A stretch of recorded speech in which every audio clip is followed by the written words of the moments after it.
Thank you for joining us today for part 2 of our 2-part series as we take a look at anxiety disorders.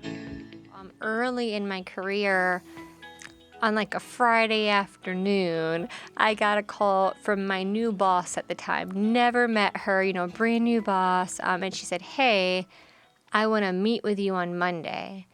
And I thought, oh no, right? So immediately going to what have I done? And I know I had done nothing because I had yet to meet her, right? She was brand new to this particular department.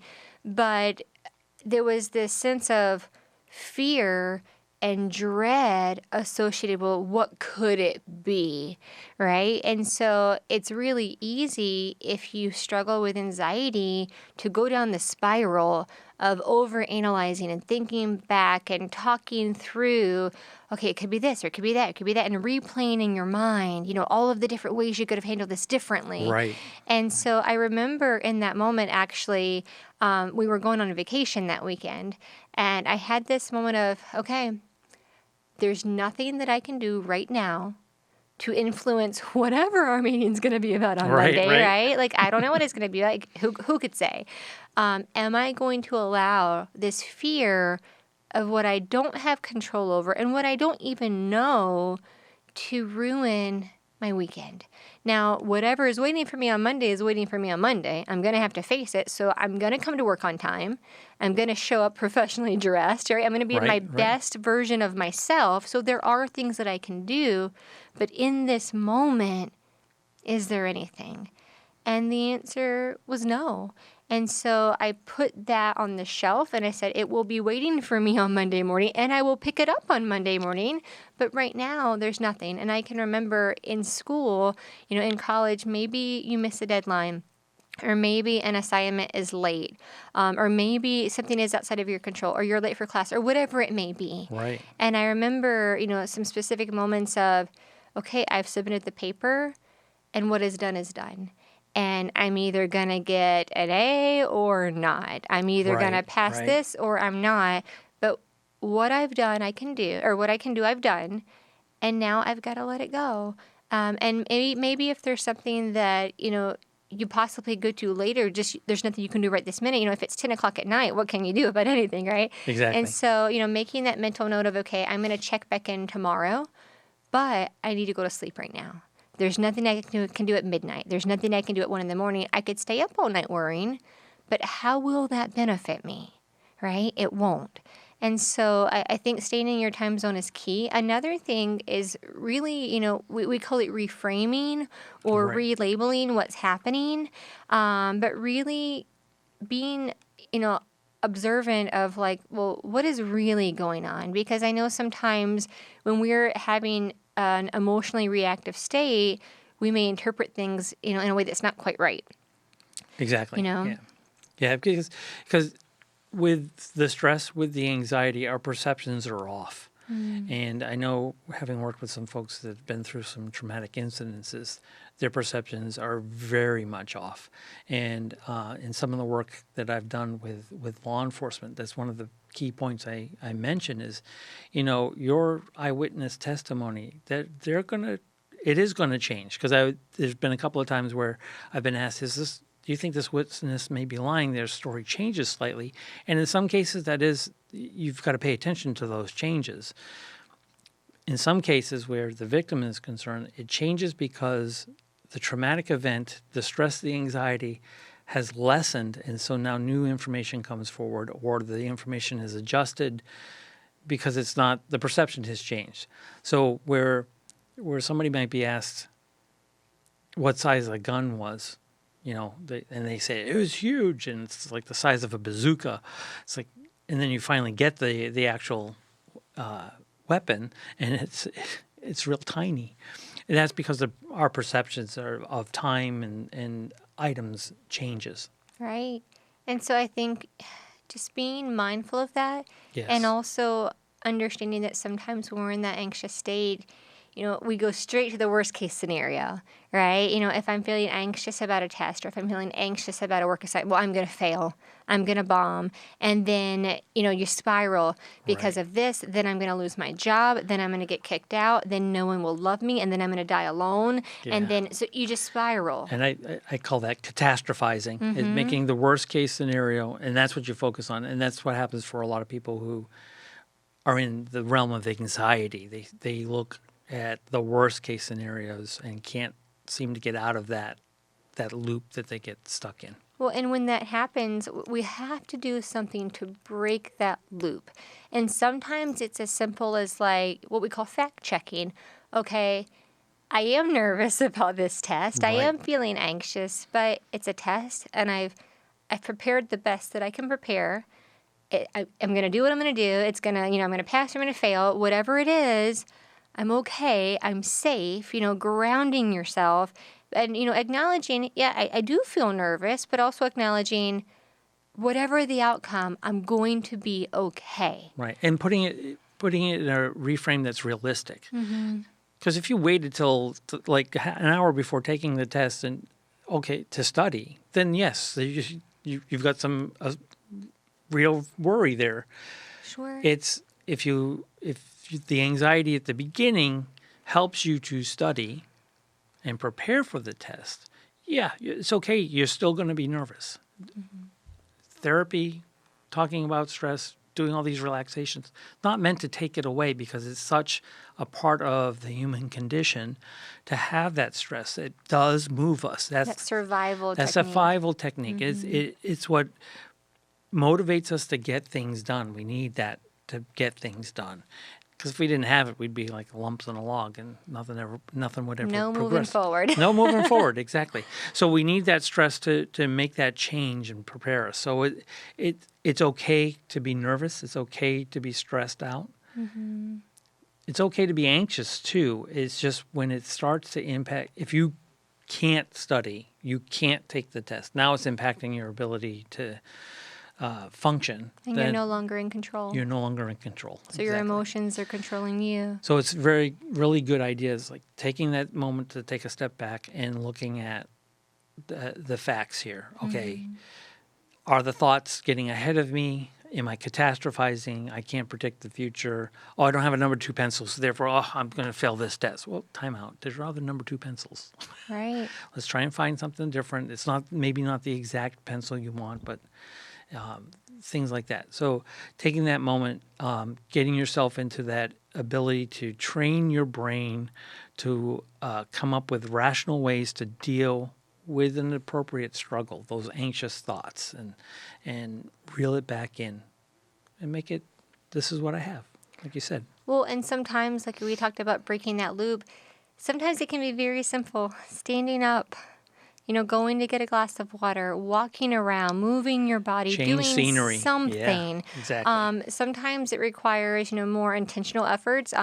I've talked to folks who they go into the restroom and they splash some cold water on their face, or something to break that loop.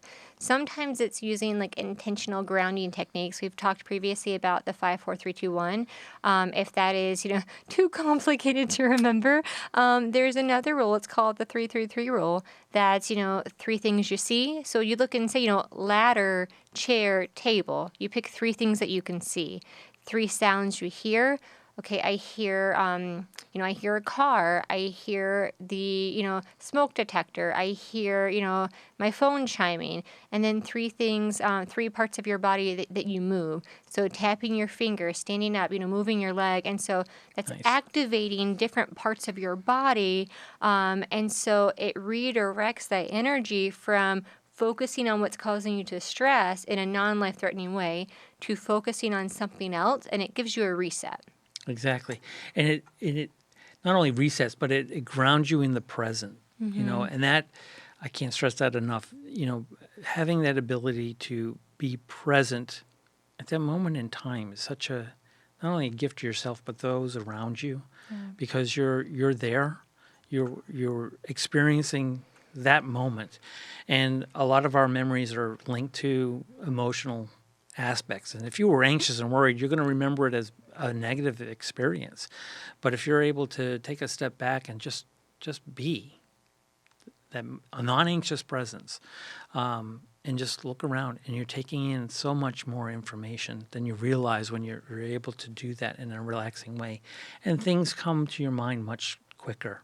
Well, and I think sometimes we forget how so closely our body and our minds are intertwined. I know you've heard of this. Medical professionals, especially surgeons, sometimes they use what's called the Superman pose, right? Or Yep. the hero pose. Yep. And so if the listeners are not familiar with this, you stand up like Superman with your hands on your chest and your shoulders back. And there's something psychologically that resets in your brain and gives you a sense of confidence and control. And so what we don't realize sometimes, our bodies are very intuitive. And when we are feeling anxious, we tend to protect our upper bodies. And so, that's where our heart and our lungs are, because Right. our bodies are wired to survive.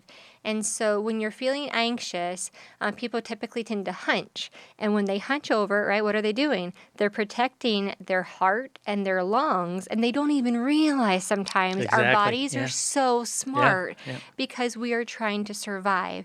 And so a trick sometimes is to change your posture to a different way, and that can recenter how you think. And so for an immediate physical response, sometimes if you stand up, put your shoulders back, and sit or stand with your feet apart, and that redirects kind of really your energy, and it gives you this sense of control. And it sounds sometimes like, well, that can't be. Right. But if you'll challenge it and try it, you'll notice there's something even about your posture, because your body is designed to survive. Exactly. And if you're feeling the need to protect, all of your energy is being focused on surviving and not on thriving. Exactly. And so not only posture, how we hold ourselves, but also what we put in our bodies is pretty important too. So you want to be careful, especially if you're getting into some territory where you are feeling anxious or feeling stress, and it's anxiety provoking. You want to stay away from things like caffeine, because too much caffeine, while it helps you in other ways, it's not always good if you're stressed out and already anxious, because it's just going to make you more anxious, because your body physically becomes more anxious. And sugars. Sugar. Oh my goodness. Stay away from the sweets, although people feel that's a comfort food. I know for me personally, if I'm overly stressed out and you see me walking around with a bag of peanut M&Ms, eating them like there's no tomorrow, that's a stress moment. That's an indicator. That's an indicator. Well, and right? breaking it down, what is it actually doing, right? So when you're feeling anxious or when you're feeling stressed, it's not uncommon to feel jittery. It's not uncommon for your thoughts to, really be going 100 miles an hour. And if you have caffeine or if you have sugar, that's a quick burst of energy, a quick burst of, go, go, go. And so you're flooding your body with more quick energy when you're already going very fast in your head, and it's not a good combination. So if you are hungry, it's a lot better in those moments where you might be feeling a little more anxious or a little more stressed than what might be healthy for you, sticking to protein or sticking to water or sticking to something that's going to be a slower release of energy so you're not flooded. Because if you're already feeling anxious and then you get flooded with more, that is not going to be a pleasant experience. Yeah, but the reality is, as a college student, you're running. You got to study for the next exam, and there's the vending machine. And there's the coffee. And there's the coffee. Let it flow. And we get that. We get that. I'm happy to see more and more college campuses choosing more healthier things in their vending machines than the sodas and the caffeine drinks. The energy drinks, super sweet, a lot of caffeine in those. So you want to be careful of that kind of stuff. Your choices make a difference in what you put in your body as to how it's going to help you through the anxiety you may be experiencing. So recapping, there are a lot of ways to step in and help yourself if you're experiencing symptoms of anxiety. And I think one of the ways that really can't be emphasized enough is reaching out to your support system, finding a friend, talking to someone you trust, and talking to someone and saying it out loud, because sometimes there's power in saying something out loud. I'm having a hard time. Mm-hmm. I'm feeling nervous. I'm feeling alone. I'm feeling anxious. And when we say it out loud, we find that we're not alone. We find that those support systems Absolutely. are there. Right. We find that we're not a burden, right? We're someone that deserves help, and we're someone that deserves support. And reaching out to somebody that you trust, to bounce an idea off of. Get a second opinion. Hey, did you you hear what I heard? Or you and I talk to each other all the time about different things, and we touch base and say, hey, did you hear what I just heard? I'm not really. And I think there's wisdom in that, especially because then, again, we've talked before about feeling like, well, I'm the only one experiencing this, or not asking for help because we assume, well, this is normal. Well, everyone's going through this. Right. And I think giving yourself permission to say it out loud to someone you trust, you can kind of figure out that baseline of, yeah, this is a hard time and everyone's having a hard time, but we're in this together. Or I'm having a really hard time and I could use some extra support. Yeah, absolutely. And being that friend on the other side, being ready to listen, because, we all have our anxieties and our worries, but it's good to, bounce that thought. Hey, I got this exam. It's like, hey, this is what I did. This is what you could do. And, it could be somebody that you could be the mentor for the next person coming down the line, as far as, because you're not always going to be a freshman. You might be a sophomore or senior some year.